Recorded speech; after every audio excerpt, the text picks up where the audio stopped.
Você abriu o app da sua seguradora ou do banco e viu lá escrito Open Insurance e pensou, mas que raios é isso daqui? Bem, você está no vídeo certo.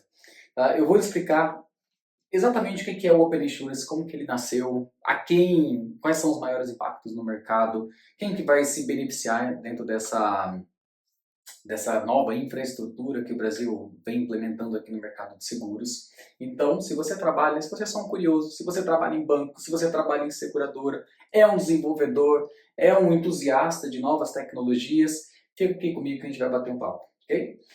Bem, vamos lá. O Open Insurance significa, né, tradução literal do inglês, seguros abertos. Ele é inspirado no Open Banking e ele começou a ter evidência principalmente em 2021 com a CNSP 415, que foi quando então nasceram o Open Insurance Brasil, inspirado principalmente no Open Banking. Esse assunto, ele deu uma arrefecida ali em 2022, porque assim, ainda tinha muita implementação para ser feita, muita seguradora ainda tendo que patinando ali para poder realizar essa implementação. E então esse assunto acabou ficando um pouco embaixo, saiu da mídia e tudo mais. Quando foi 2023, com até então a expectativa de entrada das SPOCs, SPOC, né? Sociedade Processadora da Ordem do Cliente, eu vou fazer um capítulo só disso, para você entender também o que isso significa.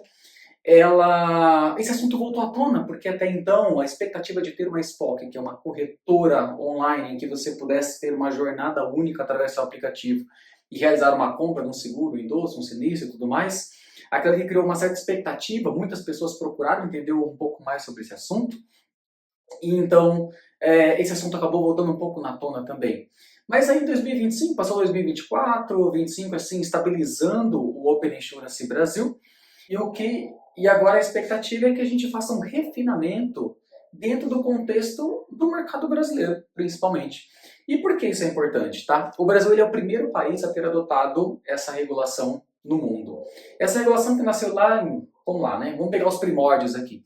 Em 2018, com a diretriz PSD2, lá na Europa, o Reino Unido começou a olhar para aquela regulação e falou, cara, nós temos aqui 8 bancos. Desses 8 bancos, eu tenho um oligopólio que praticamente dominam e controlam todo o mercado. Havia uma barreira de entrada muito grande para esses players. Então eu tinha um crédito mais caro, exatamente porque vamos lá, uma fintech que querendo iniciar lá dentro no mercado, no mercado do Reino Unido, cara, eu não conheço esse cliente, não sei exatamente se ele é bom pagador, se não é, né? Eu não tenho os dados dele para poder fazer essa análise. Foi então que os bancos ali, todo aquele consórcio, definiram então um padrão de compartilhamento de dados, tudo baseado na GDPR, que é o equivalente ao LGPD aqui do Brasil. E então eles fizeram esse trabalho de definir o padrão de APIs, que a gente também fala um pouquinho depois num outro capítulo, que são as APIs, e aí então eles permitiram que o usuário compartilhasse os seus dados, porque no fim nós é que somos donos dos nossos dados, né? Eu que digo se eu quero que o meu dado esteja na instituição A, ou se ele vai para B, se ele sai da B e vai para C, e vice-versa, e por quanto tempo vai ficar, tudo através do meu consentimento. Então quando aconteceu esse movimento lá, e teve um grande sucesso, tá? Porque assim, há vários entrantes, né, no mercado, teve vários bancos, fintechs e tudo mais. E aí então o nosso Banco Central olhou aquele movimento e falou, cara, legal, né? Eu acho que dá para trazer isso daqui para o Brasil, isso lá em 2019. Quando foi em 2020, nasce a primeira regulação do Open Banking Brasil. Então o Open Banking visava o compartilhamento de dados entre instituições, ou seja, se eu sou cliente do banco B e eu quero compartilhar do banco A, eu quero compartilhar com o B, o que eu faço? Eu entro hoje no banco B, digo qual é a minha finalidade de compartilhamento, falo, eu quero compartilhar meus dados aqui para usar determinados recursos, para ter uma oferta melhor do banco, para ter um crédito, algo do tipo. E eu digo então, olha, eu vou até a instituição A, eu vou pegar os meus dados que estão lá na minha principal conta, vou trazer para essa instituição B, e ela então poderá me conhecer melhor, poderá entender se eu sou um bom pagador, se eu não sou, se eu tenho crédito, como é que funciona, assim, quais são as minhas características ali como cliente, que podem ser usadas ali por esses bancos. Então, e esse movimento teve muito sucesso. E aí, então, quando foi em 2021, a SUSEP, visando o crescimento do mercado de seguros, visando toda a modernização do nosso mercado, definiu que nós teríamos então o Open Insurance. E o Open Insurance ele entra dentro de um guarda-chuva que agora nós chamamos de Open Finance, que são bancos, seguradoras e investimentos. Todo o nosso ciclo financeiro, toda a nossa cadeia de finanças, ela dentro de um escopo aberto. Então, assim, quando ela fez esse movimento, ela falou, ó, primeiramente, vamos definir quem é obrigado a participar dessa aqui do Open Insurance. Então ela pegou as maiores instituições, que são classificadas como S1 e S2, deu aproximadamente aí umas 40 empresas seguradoras do país, que deve dar umas 70 marcas aproximadamente.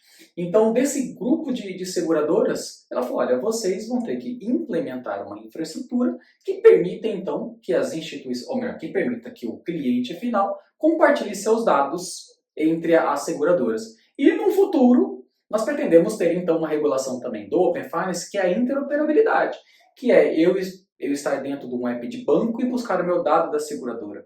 Ou eu estar dentro da seguradora e buscar os meus dados do banco. Tudo isso para poder fomentar cada vez mais o acesso ao crédito, o acesso a novos produtos, a hiperpersonalização. Então, essa iniciativa da SUSEP, ela foi muito assim, muito visando realmente o longo prazo, a melhoria do nosso mercado, o crescimento do mercado de seguros, que no Brasil ainda é até de certa forma modesto, né, com capacidade e potencial para chegar até 10% do PIB, segundo o PDMS, que é o Plano de Desenvolvimento do Mercado de Seguros, que foi feito ali pela CNSEG junto com outras seguradoras. Tá? E o que nós vemos com o Open Insurance também? Primeiro, né, o Open como um todo. Então, o Brasil foi o primeiro país a implementar o Open Insurance. E aí, ao redor do mundo, você pensa, pronto, isso aqui é só o Brasil? Não, não é. Né? Então, assim, você tem no mundo todo. Na Austrália, você tem o Open Energy. Você tem o Open Health, que vem sendo estudado ano após ano, seja no Brasil, algumas iniciativas também ao redor do mundo, Malásia e por aí vai. Que é o quê? Que se eu sou dono do meu dado e eu quero compartilhar, eu quero dizer com quem eu compartilho ou não. E de certa forma eu também obtenho alguns benefícios em relação a isso, até como eu já citei. Então o Brasil, esse movimento, ele é muito interessante, tem um mundo todo de olho aqui na gente para poder tentar entender. Cara, esse Open Insurance realmente deu certo? Ele trouxe valor, ele trouxe crescimento, ele aumentou o engajamento do cliente final com produtos seguros, ele colocou de fato o seguro na arquitetura da decisão. É que isso é muito importante, é o momento em que você decide pelo seguro, em que ele seja a sua estratégia e não a consequência, ou seja, eu comprei um carro, agora eu preciso de um seguro. Não, primeiro eu vejo, cara, qual que é o seguro? Qual que é o preço? Qual que é a franquia? Isso está dentro do que eu realmente estou disposto a pagar? Ah, está. Então beleza, agora eu vou ver o carro, eu vou então ver aquele móvel bem e por aí vai. E aí você tem, então, dentro do Open Insurance, alguns ramos que a gente entende que podem ter maior impacto. Então, por exemplo, lá atrás mesmo, quem começou ali, eu já estou no Open Insurance desde o início da regulação, então estudo esse assunto o tempo todo, e quem começou lá atrás via, poxa, lá nós tínhamos compartilhamento de dados de empresa petrolífera, você tinha ramo marítimo, então você tinha uns ramos que você falava, eu não consigo imaginar que um dono de uma empresa, que um C-Level, ou qualquer pessoa que responda por aquela instituição, vai parar para compartilhar um dado via celular. Então, assim, não era muito o cenário, não batia muito assim com a expectativa do OPI. Rapidamente corrigiram essa rota, então, assim, removeram alguns ramos que poderiam não fazer sentido, mas manteve muitos outros que, para mim, faz muito sentido sim. Então, eu vejo como um grande impacto o seguro, o vida, auto, previdência, massificados, né? Seguro residencial. Então, assim, todo aquele seguro que tem um grande apelo e também um alcance aqui para a sociedade, esses daí eles terão mais impacto no Open Insurance e especialmente pessoa física. Porque a pessoa física ou até pequenas empresas, que é aquela em que eu tenho geralmente o CEO de uma pequena empresa, que ele tem sim ainda aquele controle de compartilhamento de dados, que ele tem o poder ali de entrar no app muitas vezes e fazer um compartilhamento, ou até mesmo, principalmente a pessoa física, né, que vai baixar o app da sua seguradora, vai compartilhar, ou vai estar no app do banco, vai também puxar esses dados aqui, de alguma forma. Então esses daí para mim são os que têm, não só para mim, mas de fato são os que têm maior impacto. E só que nós temos aqui alguns grandes desafios, muitos deles já foram ultrapassados, já foram resolvidos, né, ao longo dos últimos 4 anos e meio aqui que nós estamos com o Open Insurance, que é o quê? A, são assim, a adaptação das seguradoras para a infraestrutura desse produto. Porque imagina, nós temos aqui um mercado centenário e que não teve assim uma grande evolução tecnológica ao longo dos anos. É verdade, sim, o seguro ele acompanhou muito a evolução, pronto, quando surgiram sites, quando surgiram apps, só que o investimento ainda nos aplicativos ou na jornada dos sites que a gente tem de seguradoras, eles ainda são um pouco aquém comparado a bancos, né? Então, o banco você entra, você tem uma facilidade muito grande de navegar, de comprar. Vide aí, né, o crescimento das fintechs, das insurtechs, que foram muito pensadas na experiência do usuário, o não me faça pensar, né? Então, em que você entra, vai ali interagindo com a sua aplicação, é muito fácil de absorver, então, todo o conteúdo e tomar uma decisão.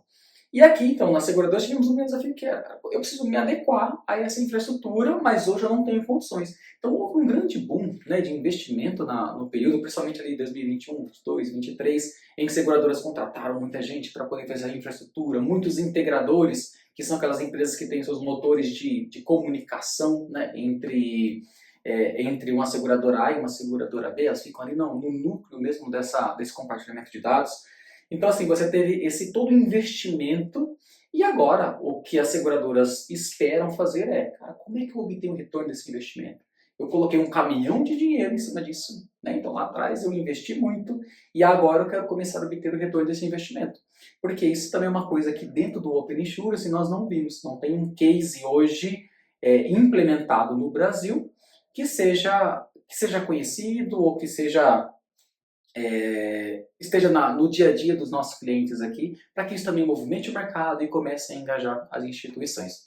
E bem, chegamos ao fim desse vídeo, explicando basicamente ali o que é o Open Insurance. Espero que você tenha entendido, que tenha gostado desse conteúdo e que ele tenha esclarecido um pouco mais o que é então o Open Insurance Brasil e como ele pode impactar as nossas vidas aqui.